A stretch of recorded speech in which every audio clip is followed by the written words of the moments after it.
네, D조에는 스페인, 크로아티아, 체코, 터키가 있는데요. 그렇습니다. 렉슬리, 네. 스페인에 대해서 먼저 말씀 부탁드리겠습니다. 스페인 같은 경우는 그 독일과 더불어서 유로 최다 우승팀 중 하나입니다. 두 팀 다 지금 우승을 3번씩 네. 했고 또 여기도 10번째 출전이고요. 6번째 연속 출전이기도 합니다. 또 스페인도 지금 보면은 그 예선에서 상당히 좋은 성적을 거뒀고요. 10번을 이제 싸워서 9번 이기고 1번 졌습니다. 골득실도 이제 23개 득점과 3개의 실점. 아까 말했듯이 이제 잉글랜드와 더불어서 3실점. 그러니까 루마니아 다음에 이제 2실점이고 루마니아 얘네가 3실점. 그러니까 공수가 되게 안정되어 있었죠. 스페인답게. 네. 스페인은 이제 유로 3연패에 도전합니다. 스페인이 그 델보스키 감독이 스페인 황금기 그러니까 메이저 대회 3연패 할 때 유로 2008, 네. 월드컵 2010, 네. 유로 2012까지 네. 이제 이걸 3연패이기 때문에 유로가 2번이에요. 네. 그래서 지금 유로 3연패 도전하는 겁니다. 지금까지 아. 유로 2연패 팀이고요. 네. 그러니까 그런 이제 강력한 팀이죠. 지금에서도 지금 우승 후보 중에 하나로 꼽히는 그런 팀이고 스페인은 이제 여전히 그 볼 점유를 통한 축구를 구사하고 있어요. 네. 저희 나라, 그러니까 우리나라랑 이번에 경기할 때도 그렇죠. 보면 전형적인 스페인 축구의 스페인 그런 축구였죠. 근데 이제 그 메이저 대회 3연패를 하던 황금기 시절하고 좀 달라진 점이 있다면은 아무래도 이제 사비 알론소와 사비 헤르난데스가 빠진 중원하고 그렇죠. 다비드 비아가 빠진 공격수 자리가 좀 달라진 점이라고 할 수 있겠는데 네. 중원 같은 경우는 아직 뭐 부스케츠가 있고 또 파브레가스도 아직 젊고 네. 그리고 이니스타도 지금 건재하기 때문에 충분히 대체가 가능한데 공격수 자리가 지금 좀 비아가 나간 이후에 확실한 그런 적임자가 없어요. 그렇죠. 토레스 같은 경우 나이도 좀 먹기도 했지만 중간부터 이제 폼이 확 망해버려가지고 네. 스페인 대표팀에서 크게 많이 제대로 된 이제 완전 스페인의 9번이다 이렇게 되지 않았고 그래서 이번에 소집한 공격수를 보면은 이제 모라타와 아리스 아두리치인데 알바로 모라타 같은 경우는 잘하긴 했지만 이제 좀 그러니까 스페인이라는 나라에 완전 딱 9번으로 자리 잡기에는 살짝 모자란 감이 있지 않나 그렇죠. 라는 점 그렇게 생각이 되고요. 아두리치 같은 경우도 이번에 잘하긴 했지만 나이도 좀 많고 이제 어떻게 보면 이제 이번 대회를 위해서 그냥 소집을 한 거지 미래를 볼 수 있는 선수는 아니거든요. 사실 지금 나이가 뭐 30세, 30대 이렇게 되기 때문에 나이가 많네. 네, 많죠. 그렇기 때문에 이제 어쨌든가 이번엔 이렇게 뽑았는데 앞으로 스페인이 좀 확실한 그 9번이 있어야 될 것 같습니다. 그래야 이제 3연패 도전할 수 있을 것 같고요. 네. 근데 어쨌든간 이번에도 뭐 어쨌든 뭐 스쿼드는 또 스페인답게 상당히 빵빵하죠. 좋기 때문에 이번 D조에서는 이제 1위로 진출할 것 같고요. 토너먼트에 네. 토너먼트 올라가서는 역시 4강 멤버 중에 한 명이 되지 않을까. 지금 제가 생각하는 4강 멤버가 이제 독일, 프랑스, 스페인, 이탈리아거든요. 그렇죠. 네, 그 멤버로 진입할 수 있지는 않을까 그렇게 생각을 하고 있습니다. 네. 네, 그럼 다음은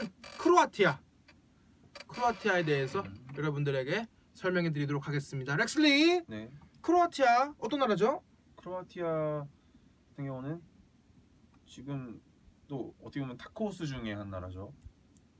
그래서 또 크로아티아 하면은 지금 굉장히 그 유명한 선수들이 있죠. 그렇죠. 누군가요? 모드리치 아니겠습니까? 그렇습니다. 모드리치가 있고요. 모들 언니 아니겠습니까? 또 이반 라키티치도 있고, 그렇죠. 뭐 만주키치도 있고, 뭐 페리시치, 인테리어 페리시치 그리고 뭐 지금 스르나 선수라고 그 샤흐타르 도네츠크 윌리안과 미키타리안 나왔던 예. 그 팀 이제 더글라스 코스타도 거기 출신이고 그 팀에서 이제 상당히 오랜 시간 활약을 했어요. 한 10년 정도 했나? 풀백으로서 굉장히 인지도는 별로 높지가 않은데 실력만큼은 굉장히 좋은 선수거든요. 네. 그런 선수도 있고요.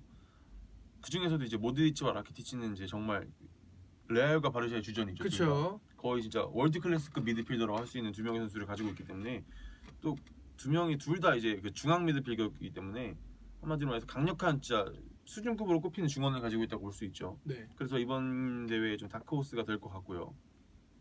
네. 그러면은 네. 예상 순위는 어떻게 생각하시나요? 예상 순위는 이제 아무래도 체코와 좀 경합을 할 것 같긴 한데 네. 체코보다는 저는 개인적으로 크로아티아가 좀 더 네. 잘하지 않을까라는 생각이 있어서 네. 2위로 보고요. 네. D조에서는 네. 그리고 8강 정도까지는 갈 수 있지 않을까. 8강까지. 네, 충분히 그 에이스들이 자기 역할만 해준다면 네. 공수 완타하게 고루고루 이렇게 멤버들이 괜찮기 때문에 그럴 거라고 예상하고 있습니다. 네. 그다음 나라인 체코에 대해서 알아보도록 하겠습니다. 네. 렉슬리, 네. 체코 어떤 나라죠?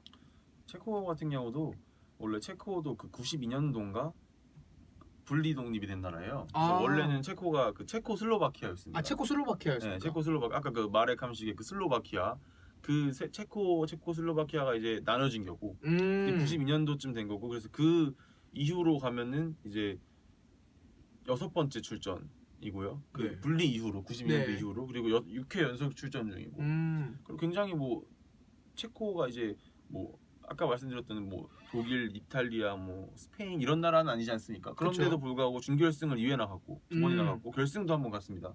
준우승을 한 적이 한 번 있어요.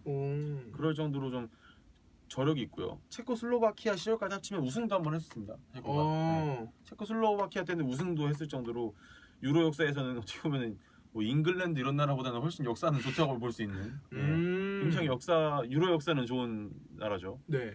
그리고 이제 저번에도 한번 언급한 적이 이제 네덜란드가 탈락을 했지 않습니까? 이번에 본선에서 네, 그쵸. 본선 못 올라오고 근데 그 조가 이제 A조였는데 네덜란드가 이제 탈락을 하고 그러니까 그 조의 성적이 1위가 이제 체코였고요. 체코. 그 조에서. 예. 네. 2위가 아이슬란드였고 아이슬란드. 3위가 이제 그 터키였습니다. 터키. 예, 그래서 터키가 이제 여기도 좀 포함이 되는데 플레이오프로 돌아왔고 그다음에 4위가 이제 네덜란드에서 네덜란드 탈락을 한 거고 아무튼 그런 또 아이슬란드도 굉장히 좀 돌풍이었는데 아무튼 그런 좀 혼란의 조 속에서 1위로 본선 진출했고요. 네. 또 역대 성적도 아까 말했다시피 굉장히 좋고요.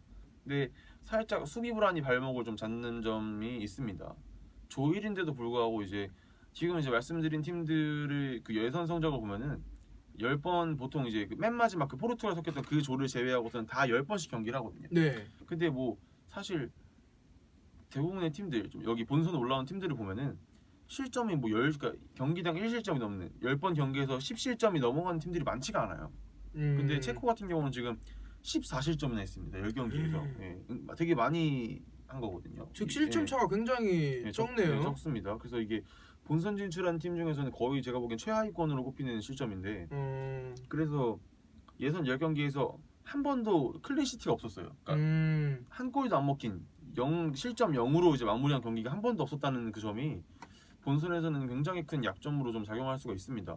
네. 수비 불안은 이제 또 본선 같은 큰 경기로 올수록 이제 한 번 무너지면은 막 쫘르르 무너지는 경우가 있기 수비가 때문에 강한 팀이 결국 우승하게 돼 있죠. 그렇기 때문에 조금 체코가 그렇게 좀 좋은 성적을 볼게 가질 거라고 예상을 좀 안 하고 있습니다. 저는 그래서 이번 그 D조에서는 3위 정도로 예상하고 있고요. 네. 그래도 16강 정도는 조 1위로 올라오면 가지 않을까라는 생각은 있습니다.